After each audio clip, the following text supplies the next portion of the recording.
అమ్మా ఏం పేరు నీ పేరు? అమ్మా చర్చికి వెళ్తుంటావా? ఎవరు మీ పాస్టర్ గారు? అమ్మా అమ్మా అమ్మా మీరు నెలకి ఎన్నిసార్లు వెళ్తారు చర్చికి? వారం ఆదివారం. మీకు ఎంతమంది అమ్మ పిల్లలు? వాళ్ళు వస్తారా చర్చికి? అంటే నరకానికి పోతారా వాళ్ళు? కాదు కాదు తల్లి, ఈ గడుపును పుట్టి పాప వాళ్ళు నరకానికి పోవాల్సిందా? అవునమ్మా, ఇప్పుడు చెప్పడమే నా ధర్మం, వినకపోతే వాళ్ళ కర్మం.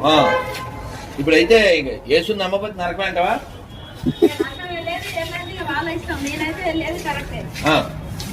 నువ్వు చర్చికి వెళ్తున్నావు, ఎన్నాళ్ళ నుంచి వెళ్తున్నావు? 20 ఏళ్ళ నుంచి. నీ వయసు ఎంత? 40 అంటే 50 అయితే 20 ఏళ్ళ నుంచి వెళ్తున్నావు. అంతకుముందు గుడికి వెళ్ళేదానివి. ఇప్పుడు గుడికి వెళ్ళే వాళ్ళు, మసీద్కి వెళ్ళే వాళ్ళంతా నరకానికి వెళ్తారా? మరి వాళ్ళ నిర్ణయం కాదమ్మా. యేసుని నమ్మకపోతే ఏమవుతుందంటావు? అంతేనా? మరి ఇప్పుడు మసీద్లోకి వెళ్ళే వాళ్ళందరూ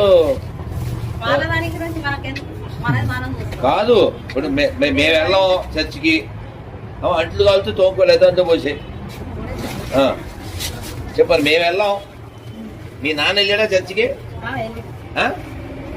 నువ్వు బాప్టిజం ఎప్పుడు తీసుకున్నావు? 2019. మొన్నేగా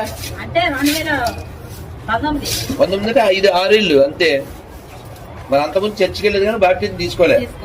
అంటే బాప్టిజం తీసుకోకపోతే ఇంక అంత నరకమే. ఇప్పుడు మరి గాంధీ తాత బాప్టిజం తీసుకోలేదు, అంబేద్కర్ తీసుకోలేదు,